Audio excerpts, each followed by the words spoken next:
Good morning दोस्तों, आप सभी का साइंस क्लास में स्वागत है। मैं आदित्य आप सभी का इस केमिस्ट्री के क्लास में पुनः तहे दिल से स्वागत करते हैं। बच्चा, हम लोग केमिस्ट्री पढ़ रहे हैं, केमिस्ट्री का सीरीज स्टार्ट है और आप भी केमिस्ट्री पढ़ रहे हैं। केमिस्ट्री आप सीख पा रहे हैं और अपने कंसेप्ट को क्लियर कर पा रहे हैं बच्चा, ये हमें बेहद खुशी है। तो बच्चा, हम लोग आज नए टॉपिक स्टार्ट करेंगे। जो टॉपिक है हमारा मेटल एंड नॉन मेटल। अगर कोई भी बच्चा इस लेक्चर को पहली बार अटेंड कर रहा है, यानी इस प्लेटफॉर्म पर पहली बार आया है बच्चा, तो सबसे पहले आप पीछे के लेक्चर को कंप्लीट करेंगे और कंप्लीट करके आगे के लेक्चर को कंटिन्यू करते रहेंगे। बच्चा, अगर आप पीछे के लेक्चर अगर बेहतर ढंग से समझे होंगे और देखे होंगे तो आज के लेक्चर आपको बहुत ही सरल होगा, यानी बिल्कुल आपको समझने में कोई भी परेशानियां या कठिनाई नहीं होगा बच्चा। तो चलो, मैं आदित्य आप सभी का तहे दिल से स्वागत कर रहे हैं और हम लोग केमिस्ट्री पढ़ने के लिए तैयार हैं। अगर तुम्हारी इजाज़त हो तो बोलो, लेक्चर स्टार्ट करें बच्चा। बोलो, लेक्चर को स्टार्ट करें। इजाज़त है? चल, इजाज़त दे दिया तो आगे बढ़ते हैं। चलो बच्चा, तो हम लोग आते हैं अपने टॉपिक पर और वो टॉपिक है हमारा मेटल एंड नॉन मेटल। बच्चा, इसकी चर्चा तो हमने पहले भी क्लास में कर चुका है। पहले ही लेक्चर में, यानी मैटर का जब हम क्लासिफिकेशन पढ़ा रहे थे, उस समय भी हमने इसके बारे में आंशिक रूप से चर्चाएं की थी। और आज जो बच्चा है, इसकी हम लोग विस्तृत चर्चा करेंगे कि मेटल और नॉन मेटल क्या होते हैं, इनके क्या फिजिकल प्रॉपर्टीज होता है और क्या केमिकल प्रॉपर्टीज होता है। ये सारी चीज़ें की आज हम लोग चर्चा करेंगे। तो देखो बच्चा, हमें मेटल और नॉन मेटल समझने से पहले हमें समझना होगा कि एलिमेंट क्या है, ठीक है? क्योंकि मेटल और नॉन मेटल एलिमेंट का ही हिस्सा है बच्चा। तो सबसे पहले हम समझेंगे कि एलिमेंट क्या है, ठीक है? देखो, एलिमेंट की अगर बात करें तो एलिमेंट का मतलब होता है बच्चा तत्व। एलिमेंट का मतलब क्या होता है? तत्व होता है, ठीक है? तत्व किसे कहते हैं? अब आपके मन में प्रश्न उठ रहा होगा बच्चा कि तत्व किसे कहते हैं। पुराने बच्चे को पता होगा कि तत्व किसे कहते हैं, लेकिन नए बच्चे आपको तो याद नहीं होगा, क्योंकि आपके पास तो जिम्मेदारी बहुत ज़्यादा है।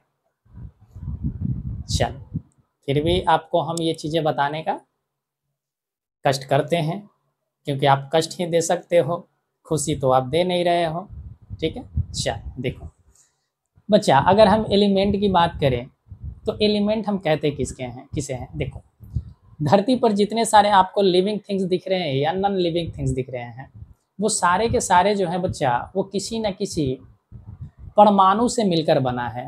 किससे मिलकर बना है? परमाणु से मिलकर बना है। अब तुम्हारे मन में सवाल आएगा कि सर, परमाणु किसे कहते हैं? तो बच्चा, हम परमाणु उसको कहते हैं जो किसी भी पदार्थ का सबसे छोटा कण है। सबसे छोटा कण है बच्चा, जिसको हम लोग बोलते हैं एटम, परमाणु बोलते हैं। परमाणु बच्चा अपने आप में एक यूनिट है। परमाणु अपने आप में क्या है? एक यूनिट है बच्चा। और उस यूनिट, अब यूनिट तुम्हारे मन में ख्याल आएगा कि सर यूनिट क्या होता है, इकाई क्या होता है? तो बच्चा, एक ऐसा, जैसे अगर सीधे से एक एग्जाम्पल में समझो तो एक हॉस्पिटल है और एक हॉस्पिटल में तुम गया और अपना इलाज करवाना चाह रहा है। हॉस्पिटल में डॉक्टर तुम्हें बच्चा कुछ टेस्ट लिख दिया, आपका ब्लड टेस्ट लिख दिया, यूरिन टेस्ट लिख दिया, एक्सरे लिख दिया, अल्ट्रासाउंड लिख दिया, ठीक है? अब तुम कहेगा कि सर बीमार तो आप ज़बरदस्ती करवा रहे हो। ऐसा नहीं है बच्चा, हम अब आपको समझाना चाह रहे हैं। बच्चा, अगर आपको ऐसी टेस्ट अगर डॉक्टर के द्वारा लिख दी गई हो तो आप टेस्ट को आपको करवाना है, ठीक है? टेस्ट आप करवाने के लिए अगर बाहर चले गए, किसी और लैब में चले गए, यानी कि वो लैब आपके हॉस्पिटल के ग्राउंड में मौजूद ना हो, आपके हॉस्पिटल के ग्राउंड में मौजूद ना हो बच्चा, उसे हम कभी भी यूनिट नहीं कहेंगे, उसे कभी भी हम यूनिट नहीं कहेंगे। लेकिन अगर बात करें कि आपका टेस्ट अगर उसी ग्राउंड में हो जाए, उसी हॉस्पिटल के ग्राउंड में हो जाए बच्चा, तो उसे हम कहेंगे कि यूनिट है, उसे हम क्या कहेंगे, यूनिट है बच्चा, ठीक है। तो परमाणु भी अपने आप में एक यूनिट होता है। अब तो बात क्लियर हो गया। परमाणु के अंदर बच्चा इलेक्ट्रॉन, प्रोटॉन, न्यूट्रॉन, पॉजिट्रॉन, ये सारी चीज़ें पाए जाते हैं जो आपको हमने क्लासिफिकेशन ऑफ मैटर में पढ़ाया है, ठीक है। अब आगे बढ़ते हैं बच्चा। देखो मैटर एलिमेंट जो है, एलिमेंट हम कहते किसको हैं, देखो परमाणुओं से मिलकर जो बना होता है उसी को हम कहते हैं कि वो एलिमेंट है। यानी कई परमाणु से मिलकर, कई परमाणुओं से मिलकर जो बने होते हैं बच्चा, उसको हम क्या बोलते हैं, एलिमेंट बोलते हैं। अब ये एलिमेंट जो होता है बच्चा, वो प्योर फॉर्म होता है। क्या होता है, प्योर फॉर्म होता है, यानी शुद्ध रूप होता है। पदार्थ का अगर शुद्ध रूप है तो वो बच्चा क्या है, तो आपका तत्व है, ठीक है। तो ये परमाणुओं से मिलकर बना होता है, जो उसी को हम क्या बोलते हैं, एलिमेंट बोलते हैं। अब बच्चा एलिमेंट जो है, हमें आपको बताया गया है कि हमें अब तक 118 एलिमेंट मिले हैं। अब तक हमें 118 एलिमेंट मिल चुके हैं बच्चा, ठीक है। जिसमें से कुछ हमें प्रकृति के द्वारा प्राप्त हुआ, कुछ हमें किसके द्वारा प्राप्त हुआ, प्रकृति के द्वारा प्राप्त हुआ, और कुछ जो है बच्चा वो मैन मेड है। यानी हम कह सकते हैं कि इसमें से अगर हम बात करें 118 में से, तो 118 में बच्चा कुछ जो है, कुछ चीज़ें जो हैं वो बच्चा आपका मैन मेड है। मैन मेड कहने का मतलब है कि मानव निर्मित है, और कुछ बच्चा नेचुरल है। कुछ क्या है, नेचुरल है, ठीक है। कुछ क्या है बच्चा, नेचुरल है। हम ज्ञात एनसीईआरटी के अनुसार बता रहे बच्चा, जो अब तक हमें एनसीईआरटी में मिला है उसमें 114 तत्व को क्लासिफाई किया गया है। कितने तत्वों को क्लासिफाई किए गए हैं, 114 तत्वों को क्लासिफाई किया गया है। और 114 तत्वों में से बच्चा हम उसी के बारे में फिलहाल चर्चा कर रहे हैं, ठीक है, कि 114 तत्व में से 92 जो तत्व है बच्चा वो मैन मेड नेचुरल है। वो क्या है बच्चा, नेचुरल है। और जो आपका रिमेनिंग बच गया, यानी 12 जो बच गए बच्चा, वो हमारा क्या है, तो आप कहोगे 22 है बच्चा। ये कितना है, 22, देखो तो, ठीक है। तो 22 जो है हमारा वो क्या है, मैन मेड द्वारा है, ठीक है। कोई दिक्कत इसमें, तो बोलो, कोई समस्याएं हैं, नहीं है। तो अगर आपसे सीधी सी प्रश्न पूछ लिया जाएगा कि हमें प्रकृति के द्वारा कितने एलिमेंट प्राप्त हैं, तो 92 एलिमेंट हमें प्राप्त है। ये हम ज्ञात एनसीईआरटी के अनुसार बता रहे हैं, ठीक है। चल अब अगर हम बात करें बच्चा कि इस एलिमेंट में हमें तो पढ़ना, मूल मकसद है कि हम पढ़ना क्या चाह रहे हैं, तो मेटल और नॉन मेटल। मेटल और नॉन मेटल देखो बच्चा इसी से निकल कर आया है। यानी यही तत्व जो है बच्चा 3 भागों में टूटा है, और एक भाग कहलाया मेटल और एक कहलाया नॉन मेटल और एक कहलाया बच्चा मेटेलॉइड।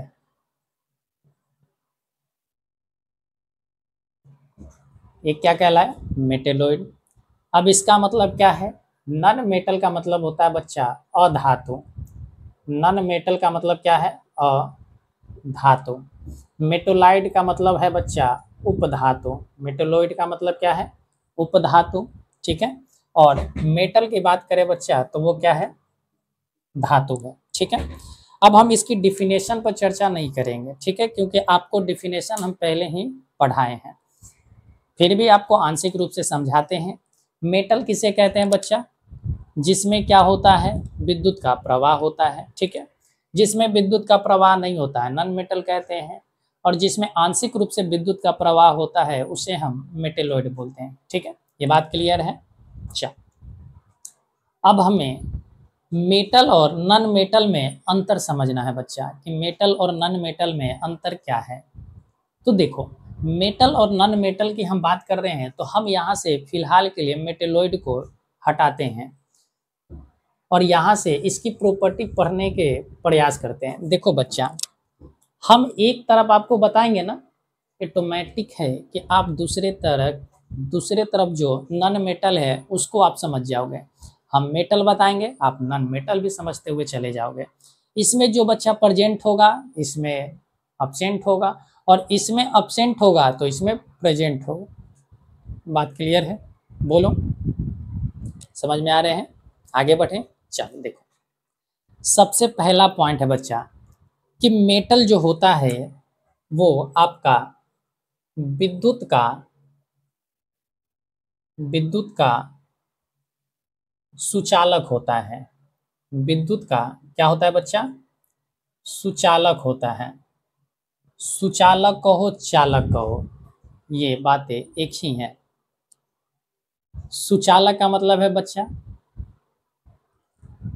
कि सीधे सीधे वो विद्युत को क्या कर देगा? भेज देगा।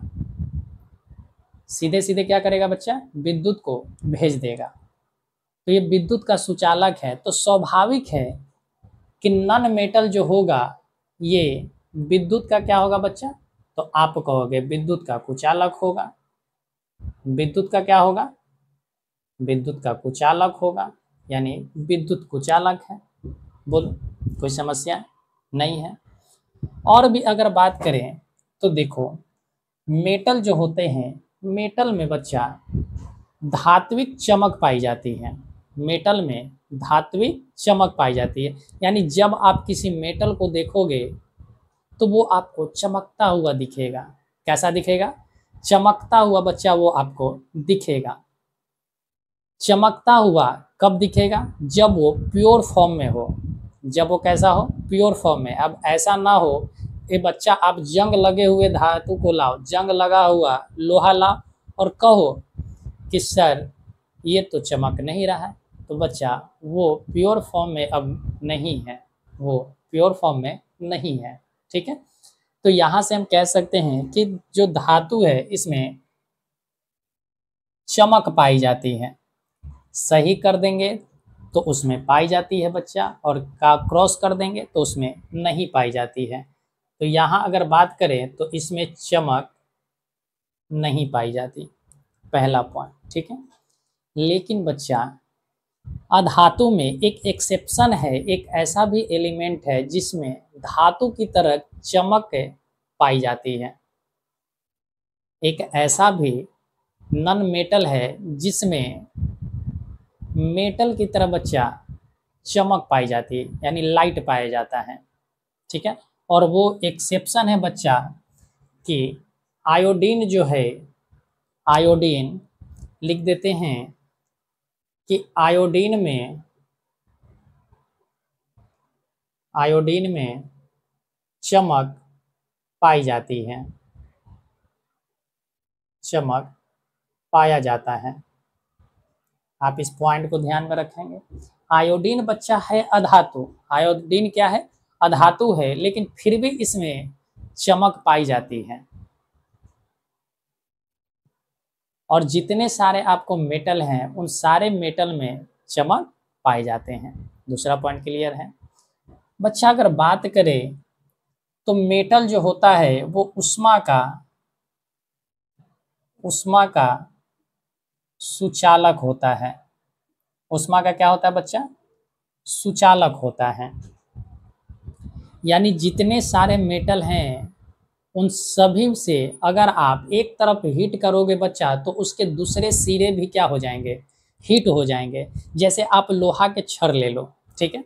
लोहे का सरिया ले लेना और उसको एक तरफ से हीट करना है बच्चा। जब एक तरफ से हीट करोगे तो वो धीरे धीरे उसका दूसरा सिरा भी बच्चा हीट हो जाएगा। ठीक है? तो इस तरीका से हम कह सकते हैं कि मेटल में ऊष्मीय प्रवाह होता है। मेटल में बच्चा ऊष्मीय प्रवाह होता है। हमने कहा बच्चा कि विद्युत का सुचालक होता है। विद्युत का क्या होता है बच्चा? सुचालक होता है, इसको बताना हम भूल गए, ठीक है। विद्युत का सुचालक होता है, तो क्या सर कोई ऐसा भी एलिमेंट है, कोई ऐसा भी मेटल है जिसमें विद्युत का सुचालक नहीं होता है? वहाँ तो हमें पता है कि नॉन मेटल में विद्युत नहीं प्रवाह होगा, ठीक है। लेकिन क्या सर मेटल में भी ऐसा कोई मेटल है जिसमें विद्युत प्रवाह ना हो? तो बिल्कुल है बच्चा, ठीक है। और वो है हमारा कांच। वो हमारा क्या है? कांच है। तो हम कह सकते हैं कि विद्युत का अपवाद है एक, अपवाद की बात करें तो अपवाद कांच है। क्या है बच्चा? कांच। और कांच में जो है विद्युत का प्रवाह नहीं होता है। कांच में बच्चा विद्युत का प्रवाह नहीं होता है। बोलो ये बात क्लियर है या नहीं है? बात क्लियर है। चलो, यहाँ बच्चा ऊष्मा का सुचालक है, तो यहाँ ऊष्मा का क्या होगा? ऊष्मा का बच्चा कुचालक होगा। और ऊष्मा का कुचालक हो गया, इसका मतलब कि यहाँ से ऊष्मा प्रवाह नहीं होंगे। जैसे आप लकड़ी को देखना, लकड़ी के एक लंबा सा लकड़ी ले लेना बच्चा, ठीक है। एक लंबा सा लकड़ी ले लेना और उसको एक कोने पर जलाना। एक कोने पर क्या करना? जलाना, यानी उसके एक सिरे को जलाने का प्रयास करना, ठीक है। क्या आपने कभी फील किया है कि आपका जो लकड़ी का वो दूसरा सिरा है जहां आप पकड़ के रखे थे वो हीट हो चुका है? क्या आपने ऐसा फील किया है? तो कहोगे बच्चा कि नहीं सर, ऐसा हमने फील नहीं किया है। हमें ऐसा कभी भी महसूस नहीं हुआ कि हमने एक सिरा को गर्म किया लकड़ी का और दूसरा सिरा लकड़ी का गर्म हो गया, ऐसा हमने कभी भी नहीं देखा है। तो बच्चा वही हमने कहा कि यहाँ पर ऊष्मा का क्या होता है? कुचालक होता है, ठीक है। लेकिन अधातु के कुछ अपरूप होते हैं बच्चा, अधातु के कुछ अपरूप हैं, जैसे कार्बन है। कार्बन एक तरह का धातु है बच्चा, और इसके अपरूप जो होता है एक ग्रेफाइट होता है, ठीक है। अपरूप ग्रेफाइट होता है। तो यहाँ देखो ग्रेफाइट एक ऐसा है, वो बच्चा तत्व है नहीं, वो तत्व नहीं है, लेकिन फिर भी इससे प्रश्न पूछे जाते हैं कि वह कौन सा एलिमेंट है या वह कौन सा अपरूप है जिससे विद्युत का संचालन होता है या ऊष्मा का प्रवाह संभव है। ये ऐसे प्रश्न पूछ लेते हैं। तो बच्चा ध्यान रखना कि वो एलिमेंट तो है नहीं, ठीक है, एलिमेंट नहीं है, लेकिन हीरा जो है बच्चा, देखो हीरा जो होता है ना, हीरा, हीरा में और आपका एक हो गया, आप ग्रेफाइट देखे हो, क्या देखे हो? पेंसिल में ग्रेफाइट लगा होता है। ये हीरा और ग्रेफाइट में बच्चा ऊष्मा प्रवाह होते हैं। ऊष्मा क्या होता है? प्रवाह होता है, ठीक है। लेकिन एक ऐसा भी है, इसी में से इन दोनों में से एक ऐसा भी है जो विद्युत का भी प्रवाह कर लेता है। जो क्या कर लेता है बच्चा? विद्युत का भी प्रवाह कर लेता है। तो यहाँ पर हम कह सकते हैं कि विद्युत का सुचालक जो बच्चा है वो भी एक ग्रेफाइट माना जाता है, ठीक है। ग्रेफाइट कोई एलिमेंट है नहीं, अपरूप को भी हम लोग एलिमेंट मान लेते हैं, यानी कार्बन का ये अपरूप है, इस वजह से इसे हम क्या मान लेते हैं कि ये एलिमेंट है, ठीक है। कोई दिक्कत इसमें नहीं है? बोलो।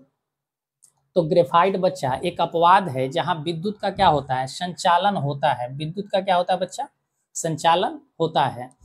ग्रेफाइट में ऊष्मा का भी संचालन होगा, लेकिन बच्चा हीरा जो है, हीरा में केवल ऊष्मा का प्रवाह होगा, ऊष्मा का अच्छा संचालन कर लेता है। हीरा अगर एक कोने पर हिट करोगे बच्चा, दूसरा कोना भी हिट हो जाएगा, लेकिन हीरा जो है विद्युत का संचालन नहीं करता है। तो ये पॉइंट क्लियर है? बोलो, समझ में आ रहे हैं? चल आगे बढ़ते हैं। देखो धातु जो होता है बच्चा, धातु में अगर बात करें तो इसमें तन्यता पाया जाता है। क्या पाया जाता है बच्चा? तन्यता, यानी इसको खींचकर लंबा किया जा सकता है। खींचकर क्या किया जा सकता है? लंबा किया जा सकता है, यानी इसको एक तार के फॉर्म दिया जा सकता है। यानी हम कह सकते हैं कि जो मेटल होते हैं, मेटल को खींचकर लंबा किया जा सकता है। तो उस प्रक्रिया को हम लोग बोलते हैं तन्यता बोलते हैं। क्या बोलते हैं? तन्यता। आप लोहा देख लो, लोहा को खींचकर तार बनाया गया है। आप कभी बांधने के लिए क्या करते हो, पतली सी तार लाते हो, ठीक है, कोई सामान बांधने के लिए, ठीक है, जो क्या करना है, लोहा वगैरह बांधने, जैसे आप देखते हो कि घर की ढलैया होती है तो उसमें पतली सी तार रड को बांधने के लिए, रड भी एक तरह का लंबा है, ठीक है। सोना जो है बच्चा, सोना को भी लंबा किया जा सकता है, ठीक है। तो यहाँ याद रखना बच्चा कि धातु में तन्यता पाई जाती है, लेकिन अधातु में तन्यता नहीं पाया जाता। यानी अधातु को देखोगे तो अधातु को अगर हम आप कहें कि लकड़ी को खींच कर जरा 2 फीट बढ़ा दो तो क्या आप बढ़ा पाओगे? क्या आप बढ़ा पाओगे? कहोगे नहीं सर, ऐसा नहीं होता।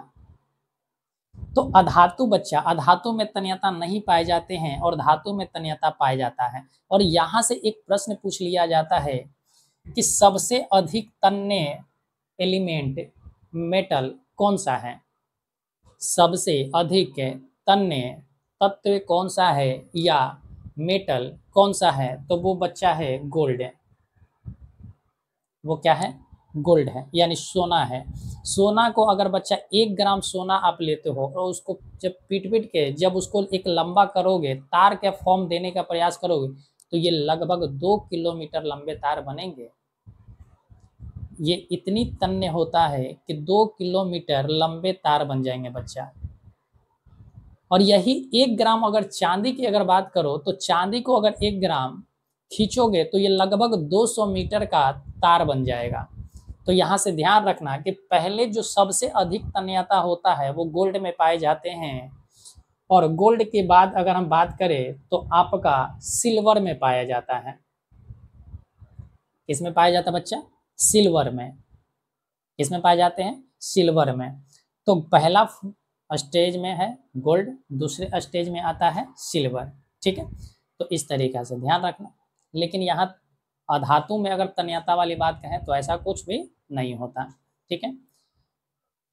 इसको बच्चा, इसमें आघात वर्धनीय पाया जाता है। आघात वर्धनीयता। आघात वर्धनीयता का मतलब होता है बच्चा कि इसको देखो, आघात का मतलब क्या होता है? चोट पहुंचाना। आघात का मतलब क्या होता है? चोट पहुंचाना। यानी इसको चोट करके, यानी पीट पीट कर बच्चा इसको एक सीट का फॉर्म दिया जा सकता है, यानी इसके आकार में परिवर्तन लाया जा सकता है। यानी मेटल की ऐसी प्रवृत्ति पाई जाती है, ऐसा एक इसका भौतिक नेचर पाया जाता है जिससे हम कहते हैं कि वो आघात वर्धनीयता है। और आघात वर्धनीयता का मतलब है कि उसको पीट के दूसरे रूप में चेंज कर देना, दूसरे रूप में चेंज कर देना। जैसे लोहा को पीट पीट कर आप चादर बना देते हो। लोहा को पीट कर क्या बनाते हो बच्चा? चादर बना देते हो।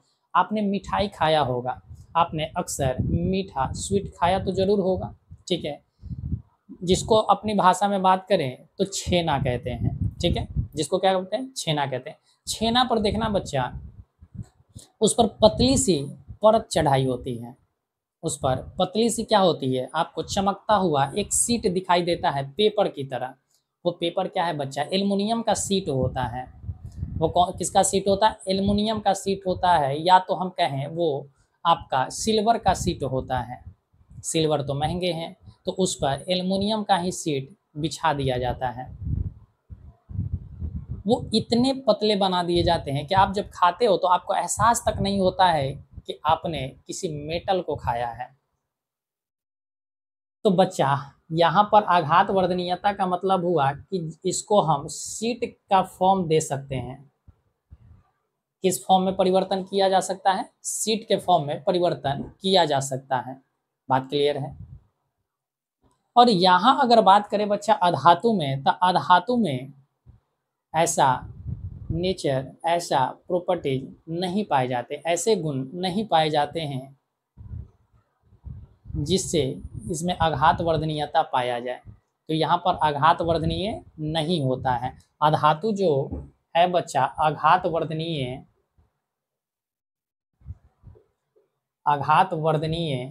नहीं है। आघात वर्धनीय नहीं है।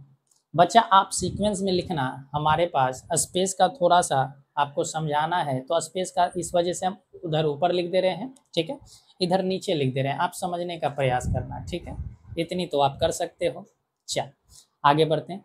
अब आपके मन में सवाल आएगा कि सर ऐसा भी कोई धातु है जिसको हम पीट कर लंबा नहीं कर सकते हैं, जिसको पीट कर हम लंबा नहीं कर सकते हैं। तो ऐसे बहुत सारे धातु हैं बच्चे, ऐसे बहुत सारे धातु हैं।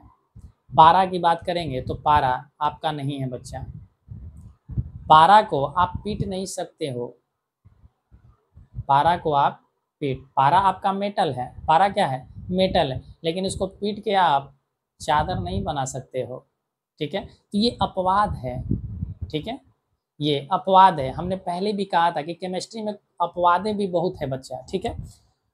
तो यहाँ अपवाद में याद रखना कि जो पारा है हमारा, पारा को पीट पीट कर सीट नहीं बनाया जा सकता, क्योंकि वो कमरे के ताप पर, कमरा का जो ताप होता है यानी नॉर्मल जो टेम्परेचर होते हैं कमरे का, लगभग वो 20 और 25 के बीच में होता है। और 20 से 25 डिग्री में आप देखना है कि आपके जो घर में थर्मामीटर हो जो होता है आपको बुखार मापने के लिए, वो देखना कि लिक्विड अवस्था में होता है। किस अवस्था में, लिक्विड। उसको लिक्विड में है तो उसको पीट कर कैसे बनाया जा सकता है बच्चा, ठोस बनाए जा सकते हैं, नहीं बनाए जा सकते हैं। बात क्लियर हुआ। तो अपवाद है आपका पारा, ध्यान रखना, ठीक है, आप खुद लिख लेना। हमारे पास स्पेस की कमी है, इस वजह से हम इसको आगे बढ़ते हैं। देखो, और अगर हम बात करें बच्चा कि हमने कहा कि विद्युत का सुचालक है, उष्मा का सुचालक है, चमक पाया जा रहा है, तन्यता है, आघात वर्धनीय है, ये सारे चीज पाए जा रहे हैं बच्चा। क्या इसके अलावा और भी कुछ पाए जाते हैं, बोलो। तो कहोगे कि सर जितने सारे मेटल हैं, जितने सारे मेटल हैं वो सभी ठोस फॉर्म में पाए जाते हैं, यानी सॉलिड फॉर्म में पाया जाता है, यानी सभी ठोस रूप में पाया जाता है। किस रूप में पाया जाता है, ठोस रूप में। लेकिन बच्चा यहाँ भी एक अपवाद है कि एक ऐसा धातु है जो लिक्विड अवस्था में, और अभी कुछ पल हमने पहले बताया कि यहाँ एक अपवाद है बच्चा। अपवाद में क्या है कि यहाँ पर पारा जो है वो किस फॉर्म में पाया जाता है बच्चा, द्रव के फॉर्म में पाए जाते हैं, लिक्विड फॉर्म में पाया जाता है। ये बात क्लियर है। क्या सर नॉन मेटल में भी ऐसा कुछ है, तो हाँ बच्चा, नॉन मेटल भी जो होता है वो लगभग ठोस के फॉर्म में होते हैं। किस फॉर्म में होता है, ठोस के फॉर्म में होता है। लेकिन यहाँ भी एक बात करें बच्चा, तो यहाँ भी अपवाद है, यहाँ भी एक ऐसे अधातु हैं जो लिक्विड फॉर्म में पाया जाता है। कौन सा है बच्चा,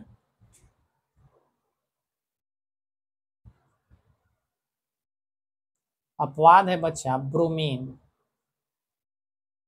कौन है, ब्रोमीन।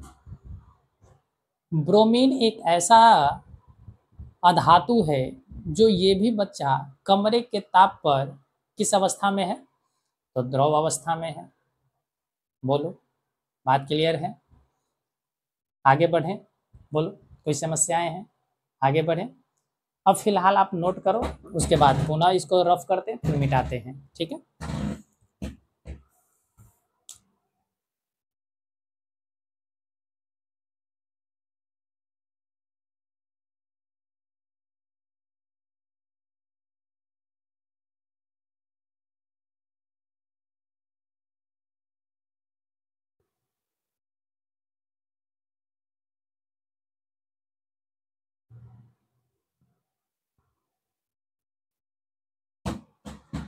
चलो बच्चा आगे बढ़ते हैं।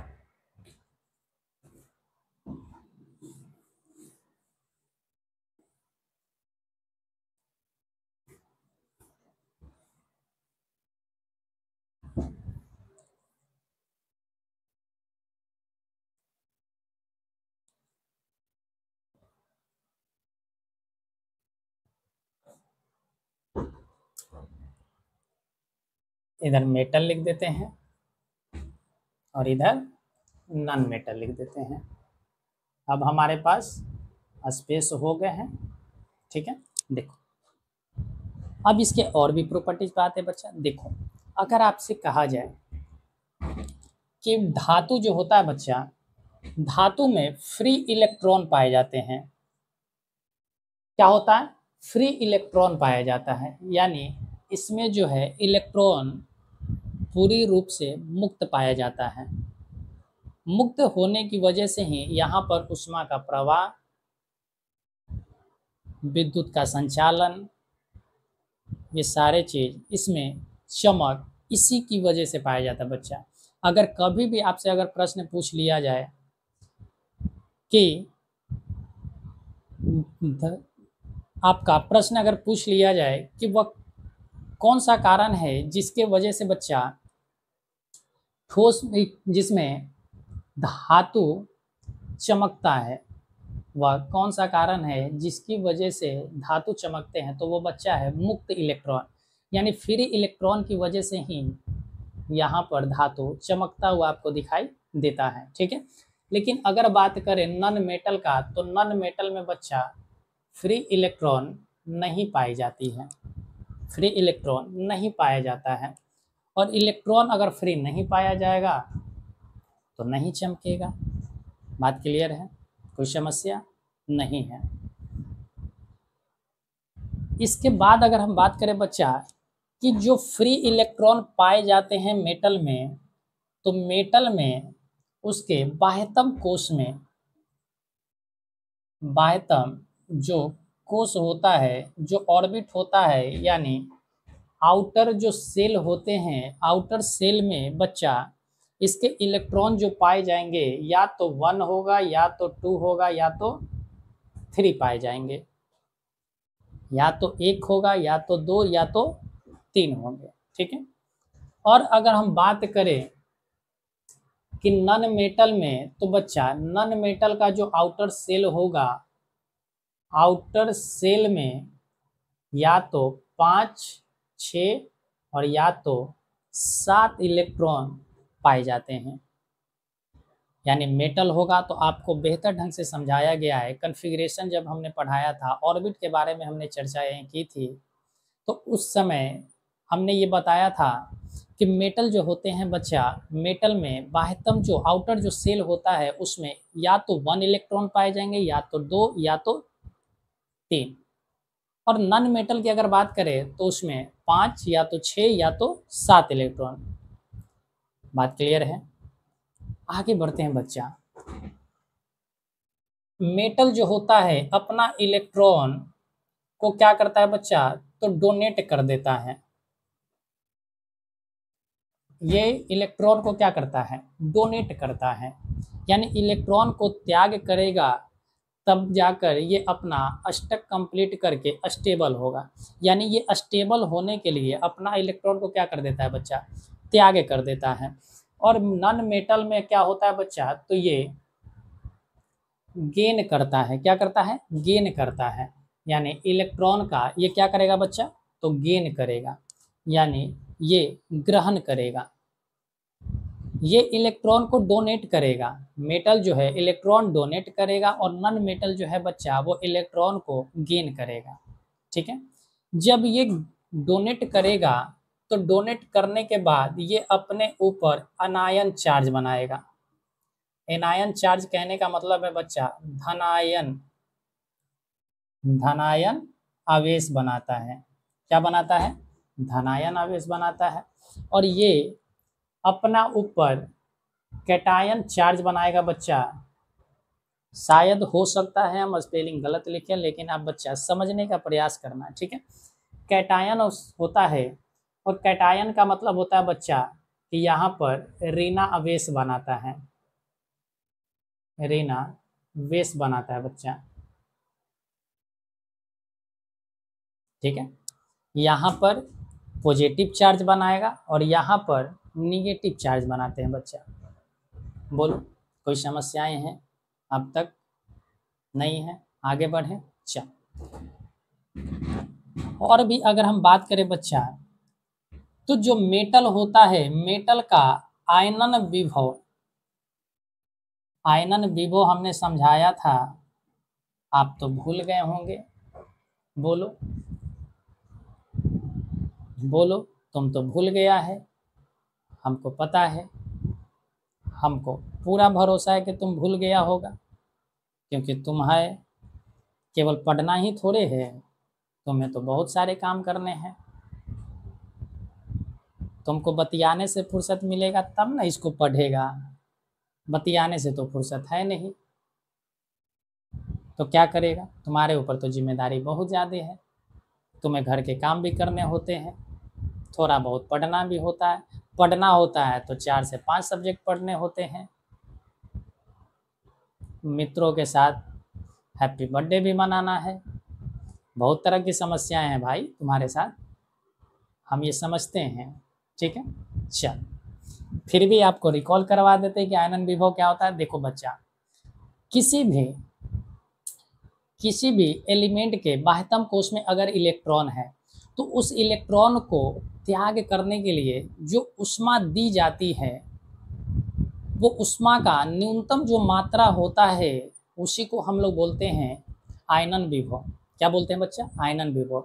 यानी कि बाह्यतम कोश के इलेक्ट्रॉन को त्याग करने के लिए जो दी जाती ऊष्मा है, जो ऊष्मा दी जाती है, वो ऊष्मा की मात्रा क्या कहलाता है बच्चा? आयनन विभव कहलाता है, ठीक है। तो यहाँ पर मेटल में बच्चा इलेक्ट्रॉन तो खुद चाह रहा है कि हम त्याग कर दे, इसका तो फ्री इलेक्ट्रॉन ऐसे ही है, बाहर में मंडरा रहा है कि कोई आ जाए हमसे, कोई परदेसी आए हमको उठा के ले जाए, ये तो खुद चाह रहा है।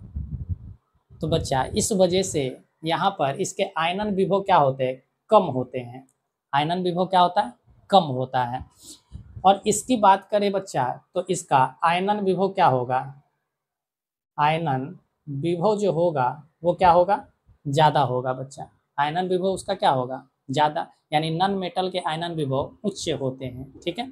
अगर और भी हम बात करें तो इसका विद्युत ऋणात्मकता यानी इलेक्ट्रोनिगेटिविटी जो है बच्चा, ये भी क्या होगा?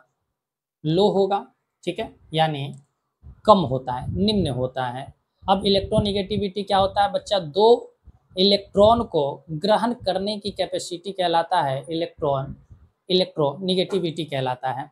तो यहाँ तो बच्चा ये तो खुद त्याग करने के बैठा है, ये खुद त्याग करने के लिए बैठा है, तो ये ग्रहण क्यों करेगा?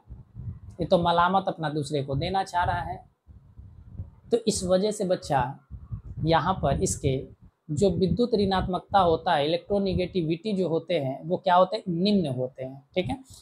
और यहाँ पर अगर बात करें नॉन मेटल में तो यहाँ पर जो विद्युत ऋणात्मकता है, विद्युत ऋणात्मकता जो है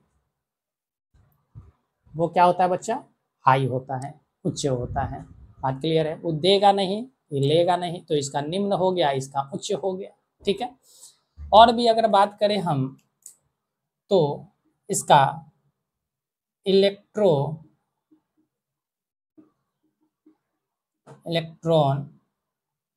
बंधुता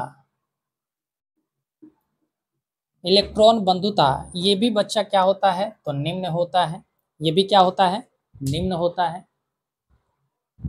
ये क्या होता है बच्चा? इलेक्ट्रॉन बंधुता। तो एक इलेक्ट्रॉन ग्रहण करने की कैपेसिटी है, तो ये तो ग्रहण करेगा नहीं, तो इसका निम्न हो गया, और ये ग्रहण करेगा, इस वजह से इसका उच्च हो जाएगा। तो यहाँ पर अगर बात करें तो विद्युत यहाँ पर इलेक्ट्रॉन बंधुता वो बच्चा क्या होगा? हाई होगा। वो क्या होगा? हाई होगा। और यहाँ पर आपको बताए गए थे कि इलेक्ट्रॉन बंधुता सबसे ज़्यादा होता है इलेक्ट्रॉन का, और विद्युत ऋणात्मकता जो होता है वो बच्चा किसका होता है? फ्लोरीन का। ये बात क्लियर है? बोलो, कोई समस्या इसमें? नहीं है सर। अच्छा, और भी अगर हम बात करें बच्चा तो देखो, मेटल जो होता है, मेटल के गलनांक और क्वथनांक, मेटल के गलनांक और क्वथनांक ये दोनों बच्चा हाई होता है। दोनों क्या होता है? हाई होता है। यानी मेल्टिंग और बॉइलिंग जो पॉइंट होते हैं मेटल के, वो बच्चा हाई होता है। यानी इसको अगर अधिक ऊष्मा दोगे, मेटल को अधिक ऊष्मा दोगे, तभी जाकर ये बच्चा क्या होगा, पिघलेगा और पिघल कर बॉयल होना शुरू होगा। लेकिन अगर हम बात करें नन मेटल का, तो नन मेटल का बच्चा गलनांक और क्वथनांक जो है, क्वथनांक वो दोनों बच्चे निम्न होते हैं। वो दोनों क्या होता है, निम्न होता है। तुम नन मेटल को पिघलाने का प्रयास करोगे, वो बच्चा क्या नहीं होगा, पिघलेगा नहीं, वो तुरंत पिघल जाएगा। पिघलेगा नहीं मतलब तुरंत पिघल जाएगा और इस तुरंत खोलने भी लग जाएगा। इस वजह से बच्चा इसका गलनांक और क्वथनांक यानी मेल्टिंग पॉइंट और बॉइलिंग पॉइंट जो है दोनों बच्चा निम्न होता है नन मेटल का, और मेटल के केस में ये दोनों हाई होते हैं। ठीक है, लेकिन क्या सर इसमें भी कोई अपवाद है? तो हाँ बच्चा, इसमें भी अपवाद हैं। वो क्या है बच्चा, देखो अपवाद में क्या है कि अगर गलनांक बोले बच्चा, कुछ ऐसे धातु भी हैं, कुछ ऐसे भी धातु हैं बच्चा जो हमने लिखवाया था कि सबसे ज़्यादा ठोस होते हैं। सबसे ज़्यादा धातु क्या होता है बच्चा, ठोस होता है, और एक जो है आपका क्या होता है, तरल अवस्था में पाए जाते हैं। लेकिन अगर हम बात करें इसकी, तो 2-3 ऐसे मेटल हैं बच्चा जो सॉफ्ट नेचर के होते हैं। कैसे नेचर के होते हैं, सॉफ्ट नेचर के होते हैं। ठीक है, एक होता है हार्ड नेचर का यानी स्ट्रिक्ट नेचर का, और एक होता है बच्चा सॉफ्ट नेचर का। अधिकतर जो मेटल हैं वो सारे क्या होते हैं, हार्ड नेचर का होता है। लेकिन 2 से 3 ऐसे मेटल हैं जो सॉफ्ट नेचर का होता है बच्चा। तो आप सबसे पहले इस बात को जानो कि सॉफ्ट मेटल जो है वो कौन सा है। तो बच्चा सॉफ्ट मेटल है आपका, पहला होता है लिथियम। पहला कौन सा है, लिथियम। दूसरा होता है बच्चा सोडियम, और तीसरा होता है पोटेशियम।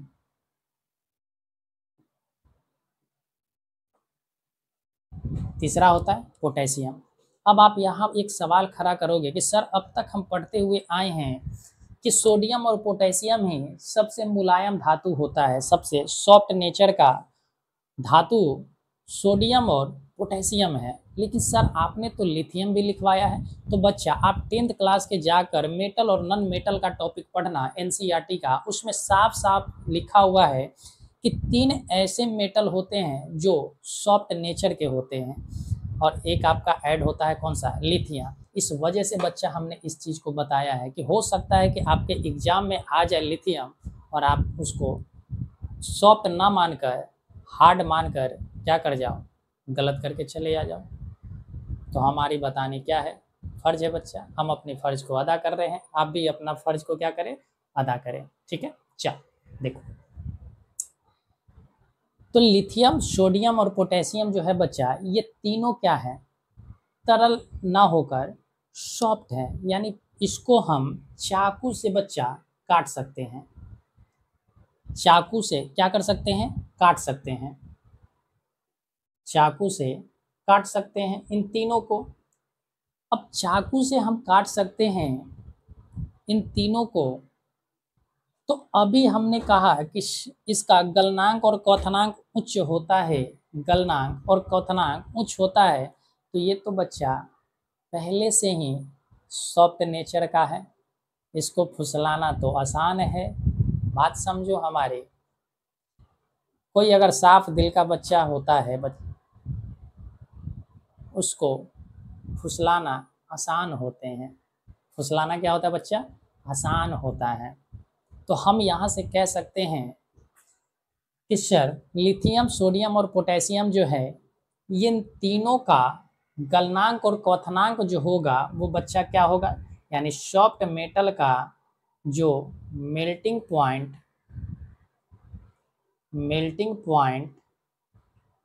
प्लस बॉइलिंग पॉइंट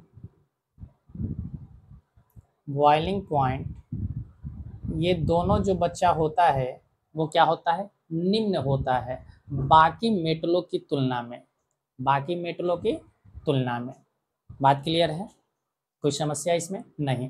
तो यहाँ पर गलनांक और क्वथनांक हमने कहा कि उच्च है, लेकिन यहाँ जो सॉफ्ट मेटल हमने लिखाया है इसके गलनांक और क्वथनांक क्या है बच्चा, निम्न है। बोलो बात क्लियर हुआ या नहीं हुआ? क्या आपको नन मेटल और मेटल के बारे में कुछ ऐसा लग रहा है कि सर हमें समझ में नहीं आ रहा, सर आप नहीं समझा पा रहे हो, हमारे बुद्धि में, भैंस वाले बुद्धि में नहीं सर जा रहा है कुछ भी? कोई ऐसा है जो कहे कि सर हमारा भैंस वाले बुद्धि में नहीं जा रहा है, बाहर ही छन जा रहा है छन्नी से? कोई नहीं है, चलो अच्छी बात है। तो चल इसके बाद बच्चा आगे बढ़े हम, ठीक है। चल अब इसके और भी हम की पॉइंट लिखवाते हैं जो आप लिखो। देखो अगर आपसे पूछें, अगर आपसे बच्चा पूछे कि सबसे ज्यादा किस मेटल का गलनांक होता है, यानी सबसे अधिक मेल्टिंग पॉइंट किस मेटल का होता है, तो वो बच्चा है टंगस्टन। वो कौन होता है, टंगस्टन। और बार बार ये प्रश्न पूछे जाते हैं कि हाई मेल्टिंग पॉइंट किसका होता है, तो बच्चा टंगस्टन का होता है। किसका होता है, टंगस्टन का। तो देखो यहाँ पर हम लिख दे रहे हैं, ठीक है, कि टंगस्टन जो है,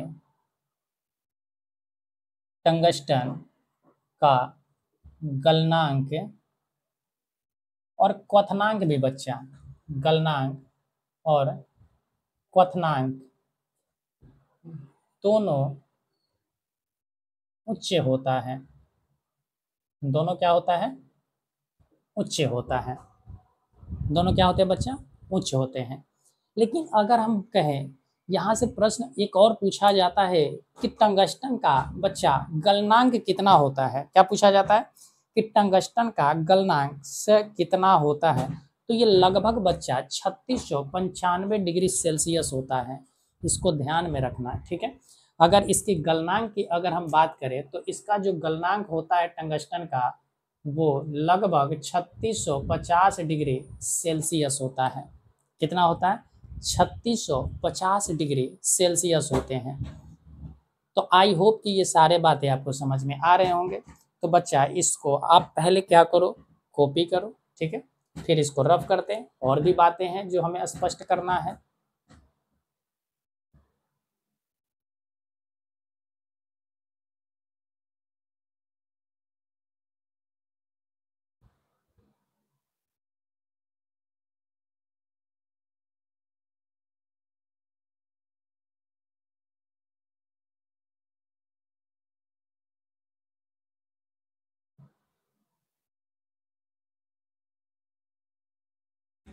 चलो बच्चा अब कॉपी कर लिया होगा, आगे बढ़ते हैं।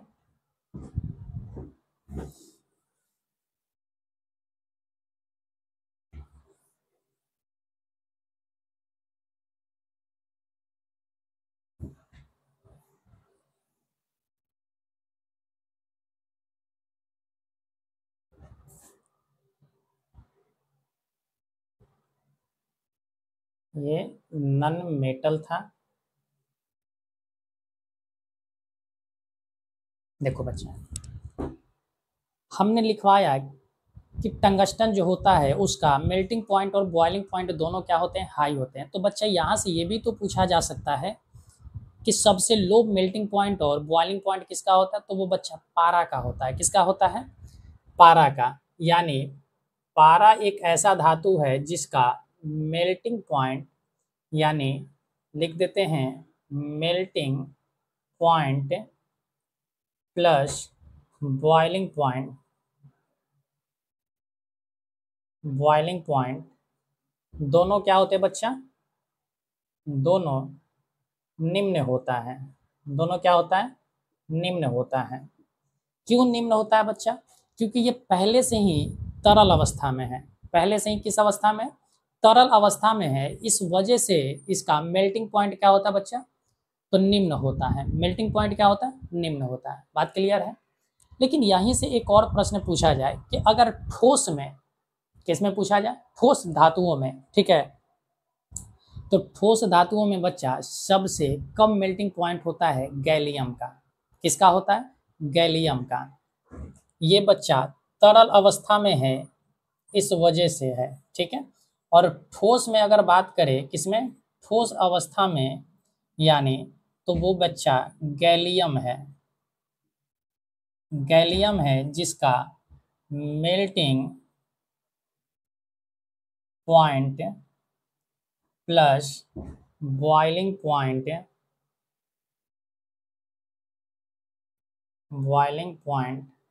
दोनों क्या होता है? लो होता है। बोलो, कोई समस्या इसमें? हमने यहाँ लिखा बच्चा पारा, पारा तरल अवस्था में था, इस वजह से ये है, ठीक है। और यहाँ पर ठोस की अवस्था में अगर बात किया जाए तो वो कौन सा है? गैलियम है बच्चा, ठीक है। और गैलियम को क्षार धातु भी बोलते हैं, अल्कली मेटल बोलते हैं। कोई दिक्कत इसमें नहीं। अगर आपसे पूछा जाए बच्चा कि न्यूनतम गलनांक वाला तत्व कौन सा है, अगर एलिमेंट की बात करें, हम बात किसकी कर रहे हैं?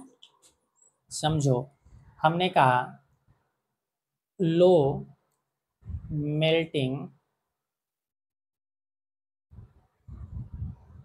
Point of element.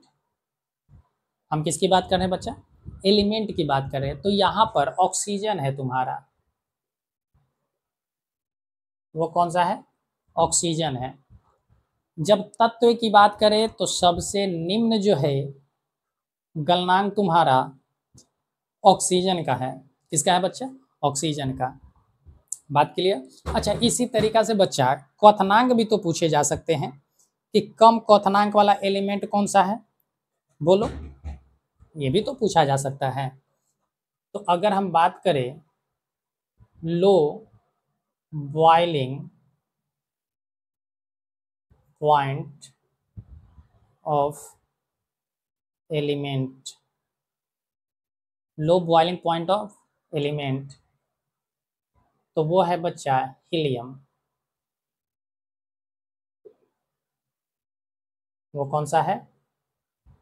हीलियम।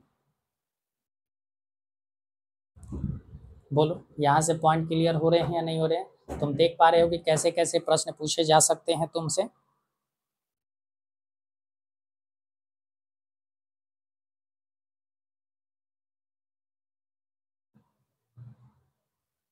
अच्छा, आगे बढ़ते हैं बच्चा। अब अगर हम बात करें तुमसे डेंसिटी की, किसकी बात करते हैं? डेंसिटी का। तो देखो, जो मेटल होता है बच्चा, मेटल का डेंसिटी जो होता है, वो डेंसिटी यानी घनत्व, घनत्व बच्चा हाई होता है। घनत्व क्या होता है? हाई होता है, ठीक है। घनत्व का मतलब होता है घनापन, घनत्व का मतलब होता है घनापन। मेटल जो होते हैं वो सबसे अधिक घना होता है और नॉन मेटल कम घनापन होता है बच्चा। तो यहाँ पर हम कह सकते हैं कि नॉन मेटल का जो डेंसिटी है, डेंसिटी जो नॉन मेटल का है, वो बच्चा क्या होता है? तो वो लो होता है, यानी निम्न होता है, ठीक है। अब यहाँ से भी प्रश्न पूछे जाते हैं कि किसका डेंसिटी अधिक होता है, ठीक है। तो एक बात बताओ बच्चा, सबसे भारी धातु कौन सा है? ओस्मियम है। तो बच्चा सबसे हाई डेंसिटी जो होगा, हाई डेंसिटी ऑफ मेटल, तो वो तुम्हारा कौन सा है? Osmium, osmium. बोलो, बात क्लियर है? यानी सबसे हाई डेंसिटी होगा बच्चा मेटल में तो ओस्मियम का होगा। तो यहाँ से सर ये भी तो प्रश्न पूछे जा सकते हैं कि सबसे लो किसका होगा? तो बच्चा लो डेंसिटी जो होगा, लो डेंसिटी ऑफ मेटल, वो है बच्चा हीलियम का। किसका है? हीलियम का।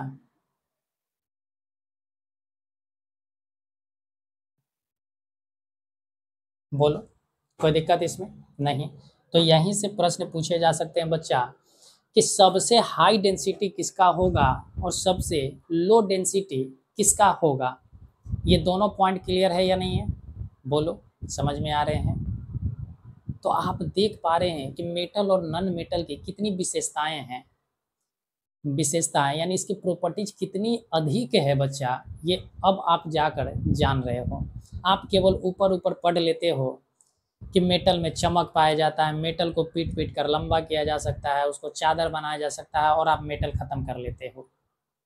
मेटल इतना ही नहीं है बच्चा, अभी मेटल के बारे में और भी बहुत सी जानकारी आपको जाननी है, ठीक है। तो आगे बढ़े हम, चल आगे बढ़ते हैं। इधर रफ कर, पहले इसको नोट करो, उसके बाद रफ करते हैं।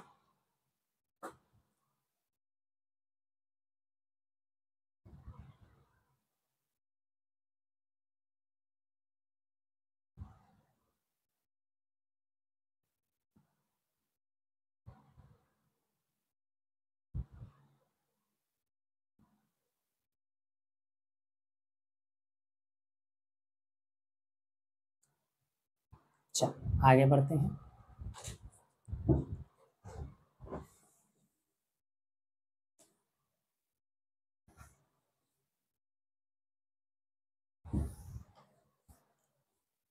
देखो बच्चा, मेटल और नॉन मेटल है ना, ये दोनों ऑक्सीजन के साथ रिएक्शन करके, किसके साथ, ऑक्सीजन के साथ रिएक्शन करके बच्चा ऑक्साइड बना लेता है। वायु या जल के साथ ये मिलकर बच्चा ऑक्साइड का निर्माण कर लेता है। और ऑक्साइड का जो निर्माण करता है तो इसके नेचर बदल जाते हैं, इसके जो केमिकल प्रॉपर्टीज है वो चेंज हो जाता है, और इसका केमिकल प्रॉपर्टीज भी चेंज हो जाता है बच्चा, ठीक है। अगर हम बात करें कि मेटल जो होता है, तो मेटल का जो ऑक्साइड होता है, यानी धातु का जो ऑक्साइड है, धातु का ऑक्साइड, वो बच्चा क्षारीय नेचर का होता है, यानी अल्कली होता है।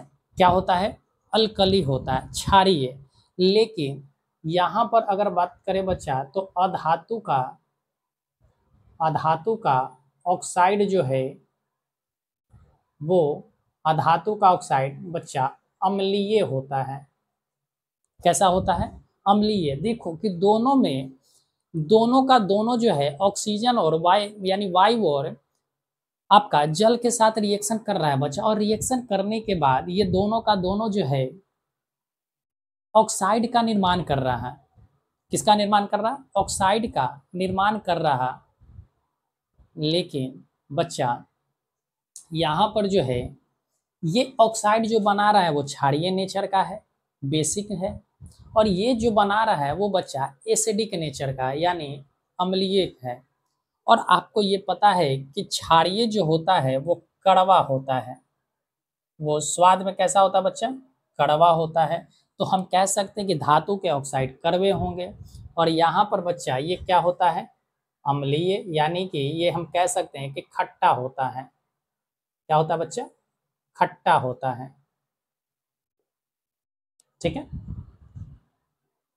तो अधातु का स्वाद, अधातु का जो ऑक्साइड होगा उसका स्वाद बच्चा खट्टा लगेगा, और इसका ऑक्साइड कैसा लगेगा, तो आपको कड़वा लगेगा, ठीक है। लेकिन आप ऐसा टेस्ट करने का प्रयास बिल्कुल ना करें, ठीक है। ऐसा बिल्कुल आप टेस्ट करने का प्रयास ना करें, क्योंकि ये प्रैक्टिकल करने की बात नहीं है बच्चा। जंग लगा हुआ लोहा चाट लोगे, आपको प्रैक्टिकल के चक्कर में जान गंवा बैठोगे, ठीक है। इस वजह से ऐसी गलती मत करना, ठीक है। चल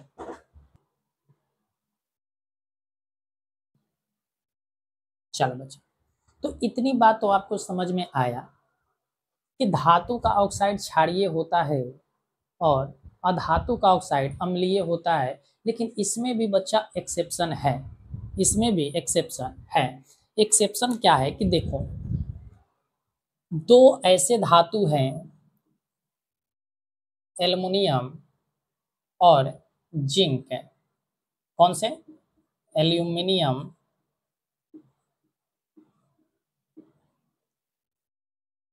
प्लस जिंक है।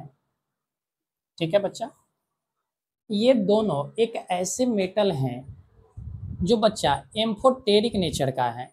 एम्फोटेरिक नेचर उसको कहते हैं कि जो वायु और जल के साथ अभिक्रिया करके ये अम्ल भी बना सकता है और क्षार भी बना सकता है बच्चा। अम्ल भी बना सकता है और क्षार भी बना सकता है। इस वजह से इसे एम्फोटेरिक एलिमेंट कहा जाता है। यहाँ से प्रश्न पूछे जाते हैं कि वह कौन सा धातु है जो उभयधर्मी कहलाता है। क्या कहलाता है? उभयधर्मी। एम्फोटेरिक का मतलब है बच्चा कि उभयधर्मी है। क्या है बच्चा? उभयधर्मी है। उभयधर्मी का मतलब हुआ एम्फोटेरिक। एम्फोटेरिक नेचर का है। ठीक है, यानी उभयधर्मी। और उभयधर्मी क्या हुआ बच्चा? तो कहेंगे कि जो अम्ल प्लस क्षार दोनों का निर्माण करता हो। अम्ल का भी निर्माण करता है और साथ ही साथ बच्चा क्षार का भी निर्माण करता है। इस वजह से एल्युमिनियम और जिंक के जो ऑक्साइड होते हैं वो बच्चा क्षारीय नेचर का भी होता है और साथ ही साथ अम्लीय नेचर का भी होता है। बोलो, बात क्लियर है? स्पष्ट है? चल, अगर और भी हम बात करें बच्चा, तो मेटल जो होता है, ठीक है, मेटल जब जल या हाइड्रोजन के साथ घुलेगा, ठीक है, मेटल जो है बच्चा धातु जल के साथ घुलने पर, किसके साथ घुलने पर? जल के साथ घुलने पर ये हाइड्रोजन गैस मुक्त करता है बच्चा। कौन सी गैस मुक्त करता है? हाइड्रोजन गैस मुक्त करता है। ठीक है, यानी धातु जब जल से अभिक्रिया करेगा तो ऑक्साइड बनाएगा और ऑक्साइड बनाकर हाइड्रोजन गैस को क्या करेगा? वहां से रिमूव कर देगा। ठीक है, कोई दिक्कत इसमें नहीं होगा बच्चा। बोलो, आगे बढ़ जाए। और इसी तरीका से देखो बच्चा, अगर और भी हम बात करें तो धातु जो होता है वो धातु अम्ल के साथ जब अभिक्रिया करता है तो ये भी हाइड्रोजन गैस मुक्त करता है। हाइड्रोजन गैस को क्या करता है बच्चा? मुक्त करता है। ऊपर की ओर हमने सिंबल दिया है, इसका मतलब यहाँ पर है कि ये हाइड्रोजन गैस को रिमूव कर रहा है। ठीक है, तो इस बात को भी आप ध्यान रखेंगे कि धातु जल से अभिक्रिया करके हाइड्रोजन गैस को मुक्त करेगा, धातु अम्ल के साथ अभिक्रिया करके वो भी क्या कर लेगा? हाइड्रोजन गैस को मुक्त कर देगा। ठीक है, तो ये बातें जो है बच्चा धातु के बारे में था और अधातु के बारे में था। बोलो, कोई दिक्कत है?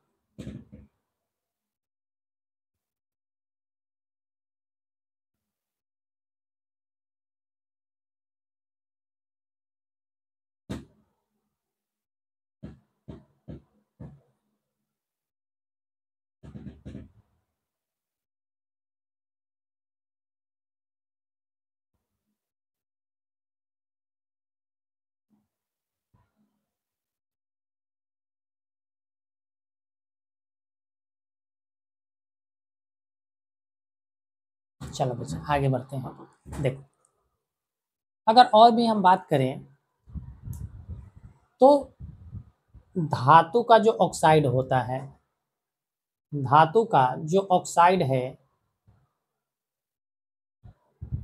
वो बच्चा जल में अघुलनशील होता है। क्या होता है? अघुलनशील होता है। ठीक है, यानी कि धातु के जो ऑक्साइड होते हैं, यानी लगभग जो धातु का ऑक्साइड होता है, यानी अधिकांश जो धातु के ऑक्साइड होते हैं वो बच्चा आपका देख पा रहे हो कि वो जल में अघुलनशील होते हैं। लेकिन बच्चा पोटेशियम और सोडियम एक ऐसा धातु है, ठीक है, पोटेशियम और सोडियम एक ऐसा धातु है जो जल में घुलनशील होता है। वो जल से तुरंत बच्चा रिएक्शन कर जाता है। ठीक है, तो हम कह सकते हैं कि धातु का ऑक्साइड जो है जल में क्या अघुलनशील है। लेकिन अपवाद की अगर हम बात करें बच्चा, तो अपवाद है कि सोडियम अपवाद है कि sodium plus potassium, sodium plus potassium ये दोनों बच्चा जल में घुलनशील है। ये दोनों जल में क्या होता है बच्चा? घुलनशील होता है। ठीक है, तो मुझे आशा है बच्चा कि आप धातु और अधातु को अब बेहतर ढंग से समझ पाए होंगे और अब आप धातु और अधातु का अंतर बारीकियां से निकाल सकते हैं। ठीक है, तो चलो बच्चा, आज हम लोग यहीं पे क्लास को स्टॉप करते हैं। तब तक आप अपना ख्याल रखिए, रिवीजन करते रहिए और नए हैं चैनल पर तो चैनल को सब्सक्राइब भी कर लीजिएगा और अपने दोस्तों के साथ शेयर भी करना ना भूलें बच्चा। ठीक है, ताकि आपके जैसा कोई भी बच्चा है जो कमज़ोर है, जिसे केमिस्ट्री से डर लगता है, वो भी केमिस्ट्री सीख पाए और केमिस्ट्री को अपने हित के लिए बेहतर बना पाए। ठीक है, तो चलो हम लोग अलविदा लेते हैं। ठीक है, फिर मिलेंगे बच्चा अगले वीडियो में। तब तक के लिए आप अपना ख्याल रखें, अपने बड़ों का आदर करें, सम्मान करें और छोटे को प्यार भरा स्नेह प्रदान करें। ठीक है, चलिए, थैंक यू।